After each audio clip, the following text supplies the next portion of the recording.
I am going to do more than one video about the fire of London, but this is kind of my first one, and it is basically my top 9, in no particular order, of people at the time.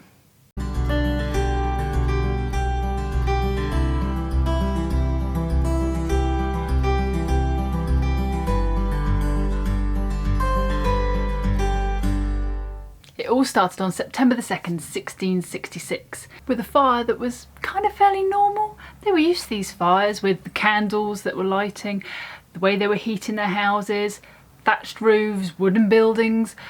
It was a regular thing to have these little fires start up here and there, and they were just put out. But not this time. What started out as a small fire ended up being absolutely devastating for the City of London. Thomas Farriner. Thomas was a well-known and highly accomplished baker in Pudding Lane. Unfortunately, this is where the fire was to start. Apparently, it was the baking ovens that hadn't been put out the day before.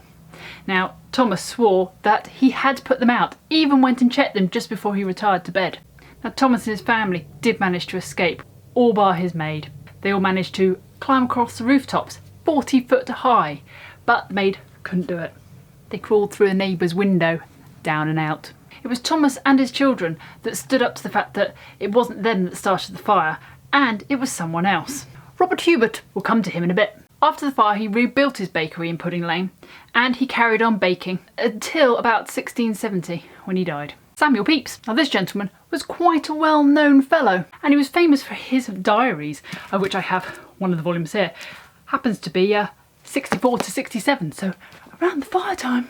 Now, Samuel was very lucky. To start with, he was woken at 3 o'clock in the morning by his maid to say that there was a fire in London. He got up, looked out the window, seemed far too far away for his liking, so went back to bed. He woke up 4 hours later, having realised it was a little bit more serious than he thought, with 300 houses having already been burnt down. He reportedly went to see King Charles himself at 11 AM in Whitehall, where he was instructed to find the Lord Mayor and start to demolish buildings between houses to combat the spread. It took him hours to find him. Samuel moved his prized possessions to a safer place, further away outside the city walls. He did this on the Monday, just after the fire had started. He also, apparently, buried some things in his garden. Wine and Parmesan cheese. Now, I'm not sure I'd want to eat that Parmesan cheese after digging it up. Now, on the Wednesday, Samuel was awoken by screams from people shouting fire. They fled by boat. Once he had his wife nice and safe, he then returned to his house, only to find it was still there. In fact, his house never got touched by fire. It was thanks to the fire breaks that they created that the fire never jumped his direction, that and the fact the wind was so strong, going in the opposite way. The noise and the crackling and thunder of the impetuous flames, the shrieking of women and children, the hurry of people, the fall of towers, houses and churches was like a hideous storm, and the air all about was so hot and inflamed. Thomas Bludworth. Now, Thomas Bludworth was the Lord Mayor. There wasn't a lot to say about him because he kind of disappeared halfway through. He was not a popular man. He dillied and dallied and faffed around, and when he was told that he ought to knock down houses to stop the jump of the fire, he didn't really want to. Even when it was an order from his king, he disappeared by day 2. They didn't see him again till afterwards. King Charles II. Now, he wasn't a very popular king, but due to his efforts during the fire and afterwards, it was heading in the right direction to be a better one. He tried to help limit the damage caused, and he always made sure that the poor and the needy had food and some were safe. Now, there was a lot of unrest in the city, and there were a lot of rumours that apparently it was a plot by the Dutch and the French. Charles addressed the crowds of refugees at Moorfields to try and quell this plot rumour.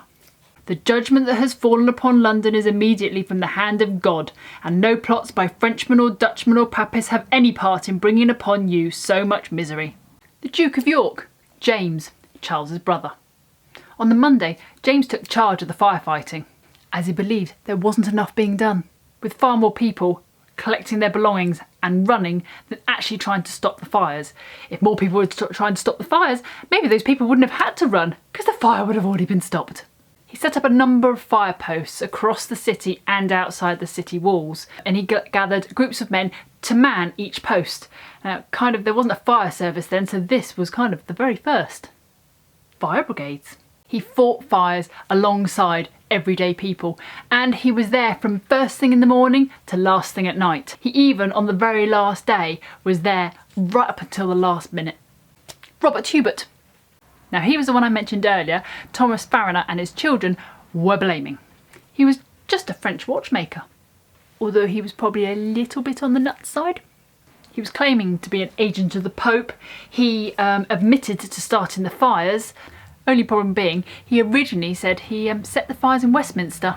When he realised actually that wasn't where the fires started, he changed his story. His second story was the fact that he threw a fire grenade in through the window of the bakery. Apparently the bakers didn't have any windows. And the third problem with this, he wasn't even in London at the time the fire started. Now, many people thought he wasn't guilty, and as his confession was on a little bit of a sticky wicket to start with, as he kept changing the facts to fit whatever he needed them to fit. Now, even with all these discrepancies, he was still found guilty, and he was hanged at the Tyburn tree, which may be another video, on the 27th of October, 1666. Apparently his body was supposed to be given to the barber surgeons, but it was attacked by the crowds and pulled apart. John Evelyn. Now, John had dreamed for a while now how London could be changed for the better and changed to be more like his great love, Rome. So it was not really surprised that he already had a brand new London drawn up. And on the 13th of September, just 7 days after the fire, he submitted them to the king.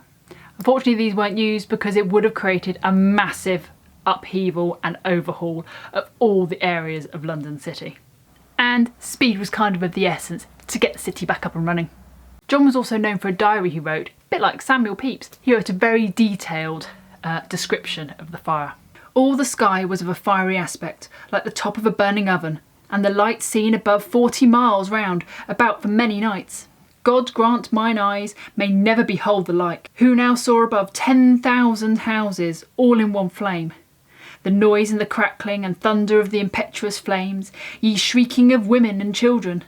The air all about so hot and inflamed that at the last one was not able to approach it, so that they were forced to stand still and let ye flames burn on. Robert Hooke. Robert was an architect and English philosopher. He did not have a lot of money when he was younger, but that changed when he got older, with money and a good reputation as a surveyor to the City of London after the fire, and chief assistant to Christopher Wren while rebuilding London. He also had a grand design like John Evelyn, but it also wasn't used. Christopher Wren. Now, Christopher Wren is quite a well-known name in architecture, so some of you have probably heard of him before. He was instrumental in rebuilding the City of London, and he had a lot of input in a lot of the buildings. One of the most well-known and iconic, St Paul's Cathedral. As with Evelyn and Hooke and some others, Wren also had a new city plan, but again it was also thrown out the window, mainly because of disputed property rights and the fact that it was going to cause too much hassle, too much movement, too many buildings being knocked down that weren't already burnt down, and it was just a bit of a hassle. So he instead worked on the way it used to be, putting buildings back where they were before, but wider streets, better sanitary conditions, and also buildings weren't made of wood. Christopher Wren even managed to rebuild 53 parish churches, and he was made a Sir for his work on the City of London in 1673. It took a grand total of 50 years to rebuild the City of London, but that's what we've got now. And it's thanks to guys like Christopher Wren and Robert Hooke that helped rebuild it. And people like Samuel Pepys and John Evelyn that if it wasn't for their diaries, we may not know as much as we do. Thanks for watching, everybody.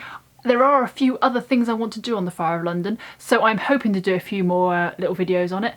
Obviously this has been like a kind of top 9, but in no particular order, of people that I found while I was researching, and let's see where we go in the future.